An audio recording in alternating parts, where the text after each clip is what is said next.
Hello my dear friend, how are you? I hope you all will be fine. PK25 PNG के YouTube classes पर आपका बहुत बहुत स्वागत।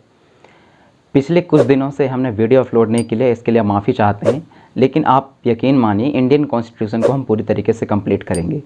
इंडियन कॉन्स्टिट्यूशन के नेक्स्ट टॉपिक जिसका नाम है उपराष्ट्रपति, यानी कि आज हम बात करने वाले हैं उपराष्ट्रपति के बारे में, वाइस प्रेसिडेंट के बारे में, वाइस प्रेसिडेंट ऑफ इंडिया के बारे में।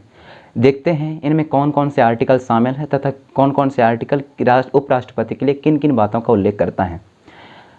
भारत के उपराष्ट्रपति में आर्टिकल 63, 64, 65, 66 ये इतने आर्टिकल शामिल हैं। और भी आर्टिकल शामिल हैं, लेकिन इनका जिक्र ज़्यादातर उपराष्ट्रपति वाले टॉपिक में किया जाता है। तो चलिए बिना इंतज़ार ना किए शुरू करते हैं। बात करते हैं आर्टिकल 63 की। भारतीय संविधान का आर्टिकल 63 कहता है कि भारत के लिए एक उपराष्ट्रपति होगा। हमारे यहाँ यह पद की व्यवस्था हमने अमेरिका से लिया है। उपराष्ट्रपति वाली जो पद होती है इसकी व्यवस्था हमने अमेरिका यानी कि USA से लिया है। हमारे यहाँ उपराष्ट्रपति का कोई ज़्यादा काम नहीं होता। यह तब काम में आते हैं जब किसी कारणवश राष्ट्रपति का पद खाली हो, राष्ट्रपति विदेश यात्रा पर हो। ऐसी स्थिति में उपराष्ट्रपति जो है राष्ट्रपति के जगह पर पद पर रह करके और राष्ट्रपति के कार्यभार को देखते हैं। और लेकिन ये भी यहाँ जानना ये ज़रूरी है कि उपराष्ट्रपति के द्वारा किए गए सारे काम वैलिड होते हैं जितने ही राष्ट्रपति के काम वैलिड होते हैं। चलिए बात करते हैं उपराष्ट्रपति की योग्यता के बारे में। What is the qualification of vice president of India? क्या है? पहला, वह भारत का नागरिक होना चाहिए। दूसरा, उसकी आयु 35 वर्ष कंप्लीट हो गई हो, यानी कि 35 वर्ष की न्यूनतम आयु होती है। 35 वर्ष के बाद ही उपराष्ट्रपति के लिए आप एलिजिबल होते हो। तथा तीसरा इसकी योग्यता ये है कि वह लाभ के पद पर ना हो। यहाँ एक बार हम दोबारा लाभ के पद का जिक्र नहीं करेंगे। क्यों? क्योंकि आप लाभ के पद को बहुत अच्छे से जान गए होंगे, क्योंकि हमने पिछले कई वीडियो में लाभ के पद, कौन कौन से पद लाभ के पद में आते हैं, इसके बारे में डिस्कशन कर चुके हैं। और इसका चौथा और मेन इम्पोर्टेंट क्या है कि वह राज्यसभा में सदस्य बनने की योग्यता रखता हो। ये चार ही उसके मेन योग्यता को शो करते हैं जो उपराष्ट्रपति बनने के लिए प्रत्याशी बतौर खड़े होते हैं उनके लिए। पहला क्या? वह भारत का नागरिक हो। दूसरा, 35 वर्ष की न्यूनतम आयु पूर्ण कर चुके हो। तथा तीसरा इसका है कि वह लाभ के पद पर ना हो। तथा चौथा क्या है कि वह राज्यसभा में मेंबर बनने की योग्यता रखता हो। बात करते हैं इनकी निर्वाचन की। निर्वाचन विधि में कौन कौन लोग हैं जो कि उपराष्ट्रपति को निर्वाचित करते हैं? वह कौन कौन लोग हैं जो इनके में इलेक्शन देते हैं, वोट देते हैं, इलेक्शन में वोट देते हैं उपराष्ट्रपति के, वाइस प्रेसिडेंट के इलेक्शन पे? तो बता दें, संसद के सभी सदस्य वैलिड, निर्वाचित और मनोनीत दोनों ही सदस्य, संसद बोल रहा हूँ मैं, याद रखना, यानी कि लोकसभा और राज्यसभा दोनों, संसद, इनके सदस्य जो है निर्वाचित और मनोनीत दोनों ही सदस्य उपराष्ट्रपति के चुनाव में भाग लेते हैं। अब हम बात करते हैं और जिक्र करते हैं आर्टिकल 66 के। आर्टिकल 66 क्या कहता है? आर्टिकल 66 कहता है कि जो उपराष्ट्रपति यानी वाइस प्रेसिडेंट ऑफ इंडिया है उसका चुनाव एकल संक्रमणीय अनुपातिक गुप्त मतदान प्रणाली द्वारा होगा। आपको कुछ याद आया? जब हम राष्ट्रपति का टॉपिक पढ़ रहे थे, प्रेसिडेंट ऑफ इंडिया का टॉपिक पढ़ रहे थे, तब हमने वहाँ इलेक्शन मेथड ऑफ प्रेसिडेंट के बारे में भी यही चीज़ जिक्र किया था। क्या? कि एकल संक्रमणीय अनुपातिक गुप्त मतदान प्रणाली। यहाँ जो गुप्त लिखा हुआ है, ऐसे वर्ड या ऐसे शब्द संविधान के किसी भी भाग में या कहीं भी उल्लेखित नहीं है। एकल संक्रमणीय गुप्त मतदान प्रणाली क्या है तथा कौन कौन से ऐसे लोग हैं हमारे देश के, ऐसे कौन से राजनेता या सर्वे उत्कृष्ट पद है जिसके लिए एकल संक्रमणीय गुप्त मतदान प्रणाली की विधि इलेक्शन मेथड में अपनाई जाती है? तो वो है हमारे यहाँ राष्ट्रपति, उपराष्ट्रपति तथा राज्यसभा के सदस्य। ये तीन ही लोग हैं जब हम एकल संक्रमणीय अनुपातिक गुप्त मतदान प्रणाली इलेक्शन मेथड से इनका हम इलेक्शन या निर्वाचन करते हैं। बात करते हैं यदि आप प्रत्याशी बतौर उपराष्ट्रपति बनना चाहते हैं तो ऐसी स्थिति में आपको के पास 20 लोगों का प्रस्तावक एवं 20 लोगों का अनुमोदक होना बहुत ज़रूरी है। और ये 20 लोगों का प्रस्तावक और 20 लोगों का अनुमोदक वही होंगे जो कि आपको यानी कि उपराष्ट्रपति के वोटिंग में पार्टिसिपेट करते हों या भाग लेते हों। और यहाँ भी राष्ट्रपति जैसा है, यहाँ भी ये प्रावधान रखी गई है हमारे संविधान द्वारा कि यहाँ भी जो उपराष्ट्रपति प्रत्याशी बतौर खड़े होते हैं उनको जमानत राशि के तौर पर 15,000 रुपये जमा करने पड़ते हैं। और ये 15,000 रुपये तब जमा हो जाते हैं आरबीआई के पास, तब चले जाते हैं यदि वह प्रत्याशी टोटल वोट का 1/6 हिस्सा या निश्चित कोटा का 1/6 हिस्सा प्राप्त नहीं कर पाया। थोड़ी सी ट्रिकी लैंग्वेज लग रही होगी, थोड़ी सी डिफ़िकल्ट लैंग्वेज लग रही होगी आपको, तो चलिए इसको समझ लेते हैं। कैसे?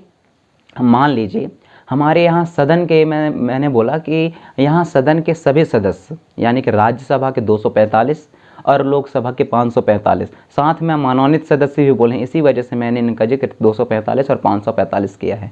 ये दोनों सदन के दोनों ही सदस्य जो है उपराष्ट्रपति के चुनाव प्रक्रिया में भाग लेते हैं,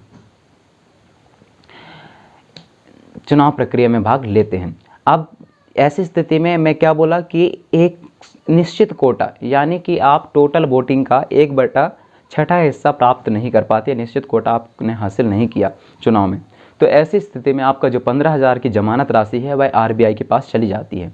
कैसे एग्जाम्पल देखते हैं, चलिए।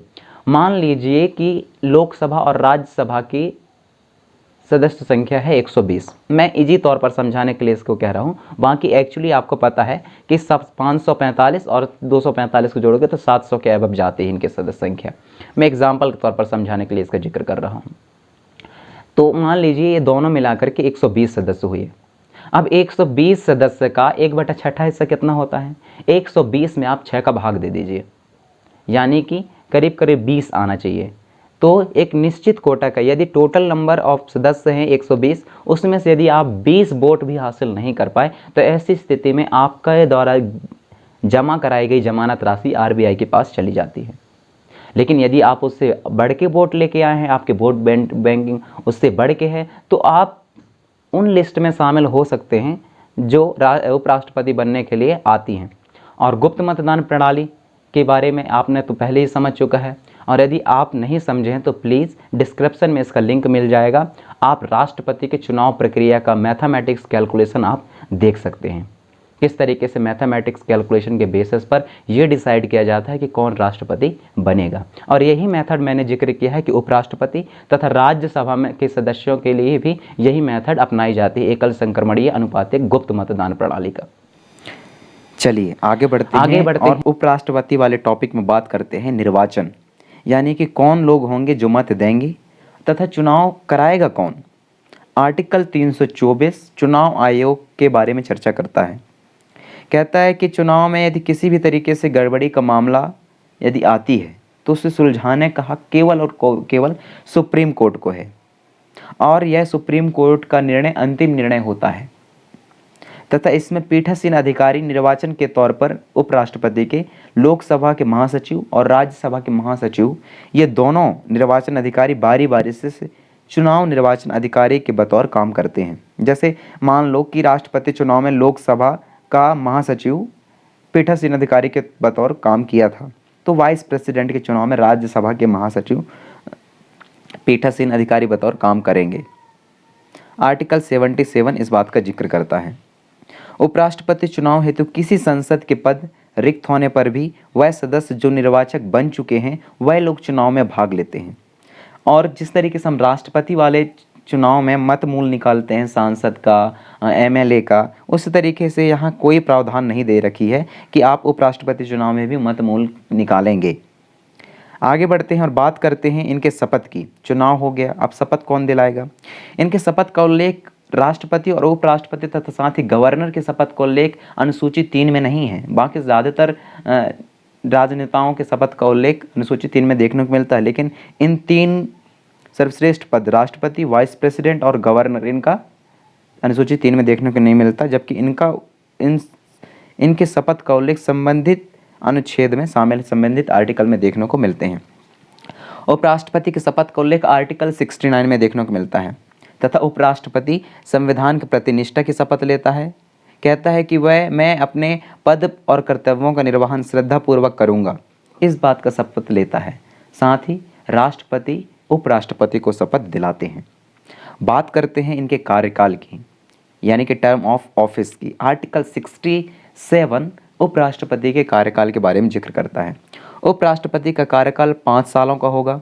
यदि किसी कारणवश उपराष्ट्रपति की मृत्यु हो जाए या उपराष्ट्रपति राष्ट्रपति को संबोधित करके स्वेच्छा से अपना त्यागपत्र या रेजिग्नेशन दे दे, तो ऐसी स्थिति में इनका कार्यकाल कम हो सकता है, कार्यकाल घट सकती है। लेकिन चुनाव आयोग का ये कर्तव्य है कि यथाशीघ्र चुनाव आयोग चुनाव कराएगा 6 महीने के अंदर। संविधान में इस 6 महीने की अवधि का उल्लेख वो भी उपराष्ट्रपति के लिए बिल्कुल नहीं है, कहीं भी देखने को नहीं मिलता। हाँ, लेकिन इस बात को भी समझना ज़्यादा ज़रूरी है, क्या जो नया वाइस प्रेसिडेंट चुन के आएगा वो अपने खुद का हिसाब से जब से वो चुना गया है तब से लेकर के 5 सालों तक रहेगा, या पुराने वाइस प्रेसिडेंट के जहाँ टर्म ऑफ ऑफिस ख़त्म हुआ वहीं से उसकी काउंटिंग की जाएगी? लेकिन ऐसा नहीं है। जो नया उपराष्ट्रपति चुन के आएगा उसका गणना, उसका कैलकुलेशन हम उसी दिन से करेंगे जिस दिन से वह शपथ ग्रहण करेगा और जिस दिन से वह चुन के आएगा। उसके बाद वह 5 सालों के लिए फिर से बन जाएगा। जैसे एक एग्जाम्पल के तौर पर समझ लें कि हमारे यहाँ एक व्यक्ति ने 2 साल तक राष्ट्रपति के बतौर पर उपराष्ट्रपति के बतौर काम किया। आपको पता है कि इसका कार्यकाल कितना 5 सालों का होता है, लेकिन वो 2 सालों का काम करने के बाद वह मृत्यु हो गई उसकी, वह मर गया। ऐसी स्थिति में जो नया उपराष्ट्रपति चुनकर आएगा तो वो फिर से अपने जब से वह निर्वाचक चुन के आया, जब से उसकी शपथ हुई तब से लेकर के 5 सालों के लिए नया उपराष्ट्रपति बनाया जाएगा, ना कि वो पुराने वाले के हिसाब से कि 2 साल उसका तो पूरा हो गया और 3 साल हम इसका पूरा कर दें। ऐसा नहीं होता। वो नया उपराष्ट्रपति जो है अपने पूरे टर्म ऑफ ऑफिस कंप्लीट करता है जब से वह शपथ ग्रहण करती है, जब से वह उसका निर्वाचन होके आती है, और नया बनने वाला 5 सालों के लिए कार्यभार संभालता है। और यही प्रक्रिया राष्ट्रपति के में चलती है। लेकिन सरपंच समिति का सदस्य, लोकसभा मेंबर, विधानसभा मेंबर की मृत्यु हो जाने पर उनका चुनाव बची हुई अवधि के लिए कराए जाते हैं। याद रखना ना, ये उपराष्ट्रपति और राष्ट्रपति के लिए नहीं होती। ठीक है, चलिए देखते हैं उपराष्ट्रपति को किस विधि द्वारा हटाया जाएगा, कैसे उसको हटाया जाए, कैसे जिक्र किया गया है।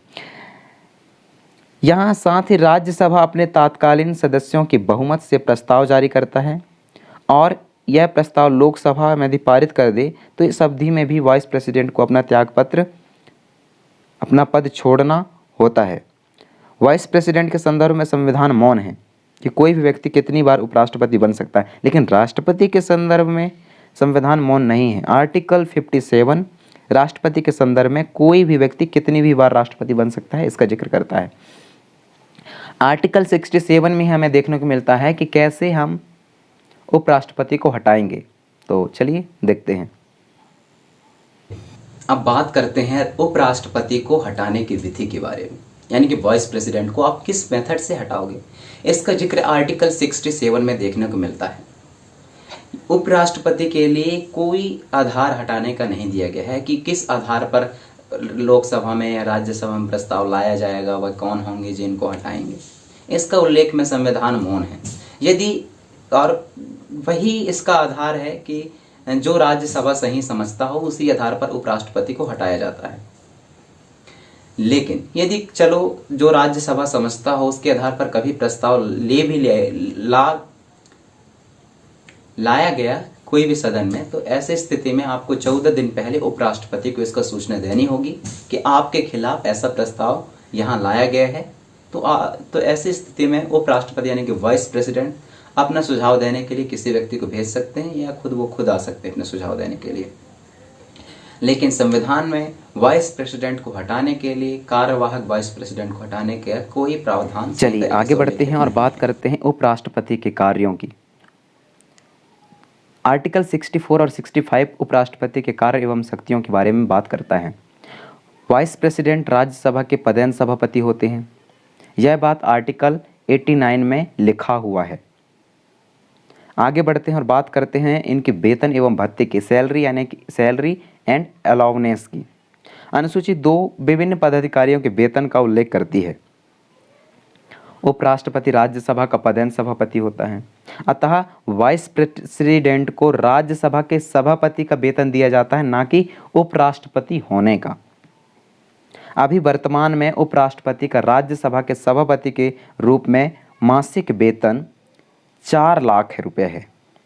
यह वेतन भारत के संचित निधि से दिया जाता है।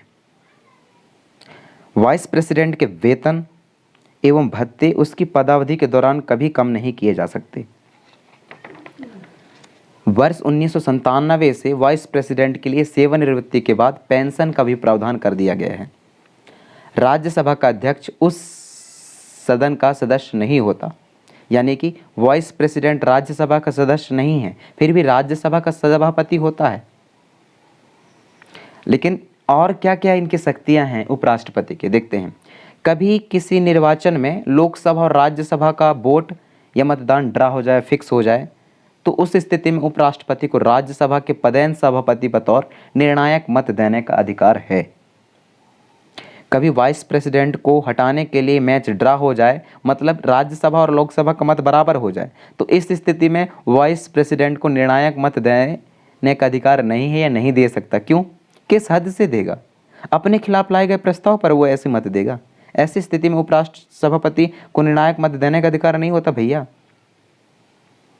आर्टिकल 64 वह राज्यसभा के विशेष अधिकारों का उल्लंघन करने वाले सदस्यों को दंडित भी करता है। कौन? उपराष्ट्रपति। आर्टिकल 64 इस बात को बताता है। बात करते हैं आर्टिकल 65 की। उपराष्ट्रपति राज्यसभा का पद खाली होने पर या कारणवश खाली हो जाने वाला हो, ऐसी स्थिति पर, या राष्ट्रपति की मृत्यु के बाद या महावियोग स्थिति हो जाने पर वह राष्ट्रपति के पद को संभालता है। चलिए इससे जुड़ा हुआ एक मुद्दा देख लेते हैं, एग्जाम्पल लेते हैं। बात है 1960 में डॉक्टर राजेंद्र प्रसाद की सोवियत संघ की 15 दिनों की यात्रा के दौरान तत्कालीन वाइस प्रेसिडेंट राधाकृष्णन, उस दौरान उनके द्वारा राष्ट्रपति का कार्य संपादित किया गया था। उस दौरान राष्ट्रपति के समान वेतन प्राप्त होता है। जब उपराष्ट्रपति राष्ट्रपति के पदभार पर बैठ जाता है, कार्य देखने लगता है, तब इस दौरान राष्ट्रपति के समान वेतन प्राप्त होता है उसको, ना कि राज्यसभा के पदेन सभापति के बतौर पर। राष्ट्रपति के पद पर आने से पहले राष्ट्रपति का शपथ वह ग्रहण करता है। उपराष्ट्रपति पद पहले से खाली हो, उसी दौरान राष्ट्रपति का पद भी खाली हो जाए, ऐसी स्थिति में क्या करेंगे हम? बड़ा अच्छा क्वेश्चन है कि उपराष्ट्रपति का पद पहले से खाली हो और उसी दौरान राष्ट्रपति की भी पद खाली हो जाए, तो ऐसी स्थिति में क्या देखा जाएगा? ऐसी स्थिति में सुप्रीम कोर्ट का चीफ जस्टिस कार्यवाहक राष्ट्रपति का शपथ लेता है या कार्य करता है। यह प्रोविजन संविधान में उल्लेखित नहीं है, याद रखना, लेकिन फिर भी सुप्रीम कोर्ट का चीफ जस्टिस जो है राष्ट्रपति के पद का शपथ लेता है और उसके कार्यभार देखते हैं। हमारे संसद को 1969 में राष्ट्रपति के उत्तराधिकारी नियम बनाए गए थे। भारत में वाइस प्रेसिडेंट केवल अस्थायी रूप से राष्ट्रपति के पद को धारण करता है। भारत में अब तक 3 कार्यवाहक राष्ट्रपति रह चुके हैं, लेकिन 2 लोग वाइस प्रेसिडेंट होते हुए वह पद ग्रहण किए हैं। बात है 1969 में जाकिर हुसैन साहब के निधन के बाद वीपी गिरी कार्यवाहक राष्ट्रपति के रूप में कार्य संभाले थे। जब मैं राष्ट्रपति चुनाव के लिए पीवी गिरी इस्तीफा दे दिए थे, तब चीफ जस्टिस, देखो यहाँ बहुत अच्छा मामला देखने को मिलता है कि 1969 में डॉक्टर हुसैन साहब के निधन के बाद वीपी गिरी को कार्यवाहक राष्ट्रपति के रूप में वो राष्ट्रपति के पद को संभाले। जब राष्ट्रपति चुनाव के लिए वीपी गिरी जो कि कार्यवाहक राष्ट्रपति के तौर पर काम कर रहे थे, तो उनको राष्ट्रपति के चुनाव में भाग लेना था, तो उनको पहले वाला पद छोड़ना था। इसी वजह से जब दूसरी बार वो पद को उपराष्ट्रपति के पद को इस्तीफा दिए, तो ऐसी स्थिति में उपराष्ट्रपति का पद खाली हो गया था। तब चीफ जस्टिस, तत्कालीन चीफ जस्टिस मोहम्मद हिदायतुल्लाह कार्यवाहक राष्ट्रपति के पद संभाले थे। उपराष्ट्रपति ने कार्यवाहक राष्ट्रपति के पद संभाले थे। दूसरा केस मिलता है 1977 फरुखुद्दीन अली अहमद के निधन के बाद वाइस प्रेसिडेंट वीडी जत्ती ने भी कार्यवाहक राष्ट्रपति के रूप में काम किया था। तो मिलते हैं। Okay, my dear friend, I hope you all be understood all things vice president, राष्ट्रपति वाला टॉपिक, ये सारी चीज़ों को आपको समझ में आई होगी। और वाइस प्रेसिडेंट के शपथ, उसकी निर्वाचन मेथड, वेतन एवं भत्ता एवं उसके शक्तियों के बारे में आपने अच्छे से जाना होगा। यदि किसी भी तरीके से अभी भी डाउट है तो प्लीज़ कमेंट करिए, प्लीज़ कमेंट करिए।